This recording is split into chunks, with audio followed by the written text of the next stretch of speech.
So yesterday, Donald Trump had a very, reverberating speech in the Congress. And surprisingly, we saw that Donald Trump mentioned the Prince of Africa, which is the Biafra. He talked about emancipating nations that have been seeking freedom from the, hegemony of some, Islamic bodies. And he was particular about the Biafra. I think the recognition of the Biafran embassy in Nigeria has finally been endorsed by Donald Trump. What's your reaction? Yeah. Biafran embassy in America has been endorsed, by Donald Trump administration. Then again, he made mention about, American nation recognizing Biafra as a prince of Africa from Igbo region that has been subjected to this kind of marginalization and persecution by Fulani hegemony. He mentioned his name by Islamic hegemony. He used the word Islamic hegemony. See, welcome all you Biafra members, Biafra loyalists, Biafran people. There is cause for jubilation all over the world. Trump has actually made mention of support and recognition of Biafra in the House of Congress. That's the American lawmakers in their presence. He was vibrating and shouting, speaking with that kind of audacity that has actually indicated that Biafra has come. My brethren, listen and listen good. It's not by blood, it's not by fighting, it's not by wuru or gbidi punching and taking it by force. No, something like this is taken gradually. Trump has made mention of Biafra in the House of Congress. Is that not a big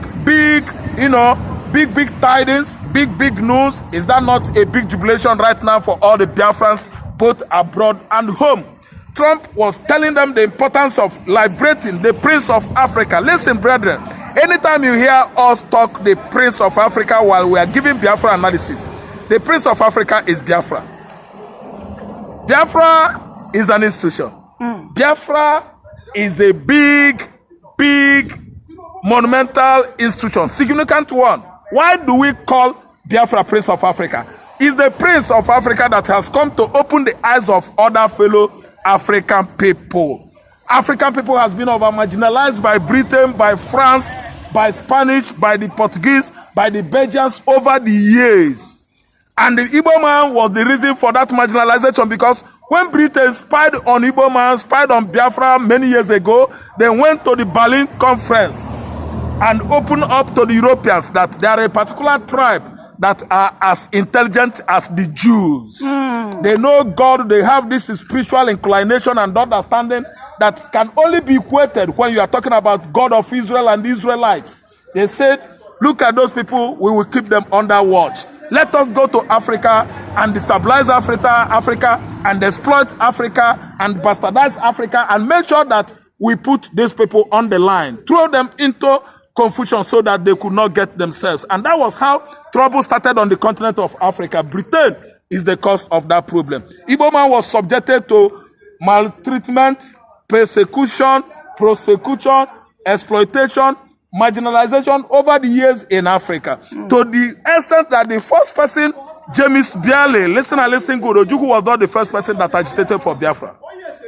Ojukwu just fought for Biafra. The type of killings the Igbos, the whole world witnessed in the northern Nigeria, 1965, 66, 67, 68, 69 and 70. That's why Ojukwu just made up his mind and fought for you and I, Biafra. He was not the first person that agitated for Biafra. A man from Texas, listen good, was agitating for Biafra, Igbo people, right from America. And when he came to Nigeria as a slave, American slave, he continued the more. Was he agitating that time against Nigerian government? No, there was no Nigeria then. He was agitating, fighting for Biafra against the colonists. And the colonists were the British. The British people, they have been treating Igbo man back many centuries ago. Very, very bad people.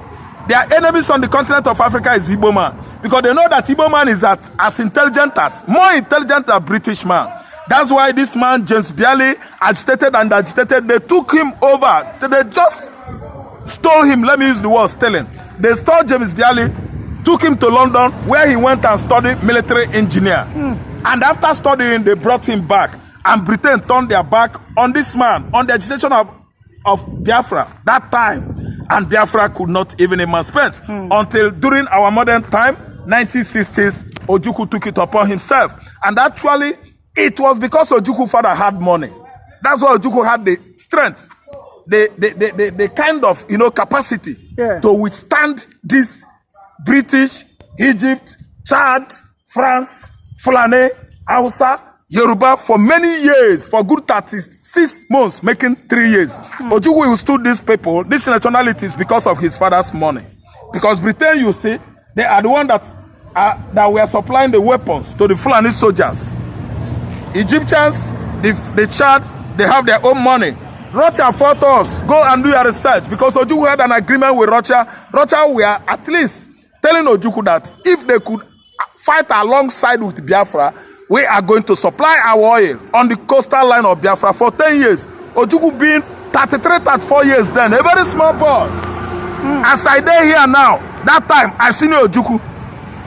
Yes, I see Ojukwu as I dey here now. That time, Ojukwu was a small boy. Ojukwu was considering that 10 years as a big thing. 10 years, Ojukwu said no. Ojukwu reduced it. Russia said no. Ojukwu said no too. Because Egon near the too much. Ojukwu even is blaming himself later, because that 10 years would have elapsed since 49 years ago. That 10 years would have elapsed since 1989 or 87. Yes. No, 77. From 77 till 9 is either 48. Yeah. Yes. Indeed. Yes. It would have elapsed. It would have expired. Russia would have left Igbo land, left our oil for us since 1977. But Ojukwu said no. That's why. See, I am telling you today that the war we fought the West. We fought the Arab. We fought everybody. Israel was in the Biafran land then. All of a sudden, the Arabs and Egypt, they sparked off war against Israel in 1973, in 1956, 54, in 1967. And 67 was when the war of Biafra and Nigeria broke out, and Israel had to go home. Israel say, may they go home, go fight for themselves. Now make Israel leave Biafra land. We, the Igbos, we stood the Hausa, we stood the Yoruba, we withstood the Fulani, we withstood the Bari, we withstood the Nupe, we withstood the Egyptians, we withstood the Chadians, we withstood the Algerians, we withstood the British, we withstood the French. Only Igbo man. My brother, had it been we are not large in population, the whole southeastern Nigeria would have been taken over by the Fulani. It seems like finally the emancipation of the Christian nation, Biafra, is here, because in that blistering speech of Donald Trump yesterday, he has vowed that all Christian world nations, just as he has liberated America now, that he will also extend such hands of fellowship into Africa. Yes, and I think these are the moments the Chief of Staff, Arabueze, should take very prominent action. Yes, I understand that, Chief of Staff. Yes, I understand the Biafran passport has been launched. Yes. And I think they need to have a security feature by the United States of America. What's your take? Yes, America has approved the Biafra international passport, which actually resurfaced in 2015.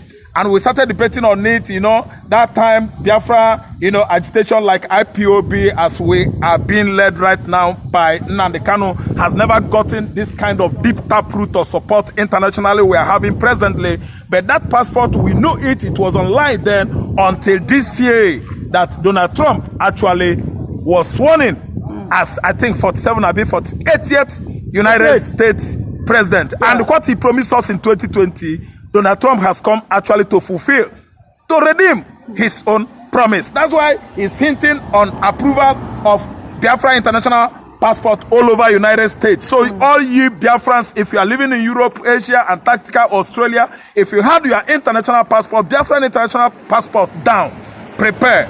You can take off from Australia with our passport into the United States of America, and you are allowed. Be prepared, you can fly with Biafra international passport outside Nigeria into the United States of America. You are free. You can do that from Ghana, you can do that from Togo, Cotonou, and so forth and so, forth. Listen good. But not in Nigeria. Nigeria is against Biafra international passport, for your information. They said if they see you without passport, you will be in trouble. So what I'm trying to advise, I'm trying to address fellow Biafrans. If your passport, Biafran passport is ready, and you are living in South Africa, You can use it from Southern Africa into United States. Don't come with it into the enemy territory. Nigeria is the enemy territory. They are kicking against Biafra emancipation. And you can see, one with God is majority. America supporting us is like God supporting us. Because God is on their side. They epitomize God. They represent God. They have made God as their significant monument and motto. It is written all over their badge. It is written all over their currency. In one God we trust. That's why one with God, actually, I still repeat, is actually with United States of America. Because they at least uphold the ideology of God, ideology of Christianity, ideology of justice, decency, modesty, equity, and dignity that could actually make a man what he is on earth. I tell you, our embassy's approval in the United States of America is sending another message. Very, very thermal. Thermal message this time around, I mean, is growing ripples on the skins of the occupants of Aso Rock. They are all fidgeting and shaking with fear right now because America President Donald Trump has accepted our international passport, has allowed us to situate, to construct embassy all over United States of America. Our passport is now a legal document anywhere in Europe, United States, Asia, Antarctica, Oceania, everywhere in the world, even other African countries. But my warning, if you're a major Biafran agitator, they know you, you are popular. Don't come to Africa.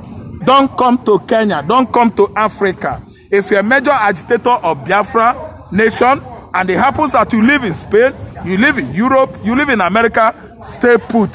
Sit down there. Be doing your business, running every transaction you have there. Don't come across Africa. If you are coming across Africa, make sure you come for another business, not for this agitation. Nigeria has used their resources be within their control to buy virtually the whole Africa country, except Southern Africa. Only South Africa is safe. You can go to South. Thank you very much for that brilliant. You are welcome. Yeah.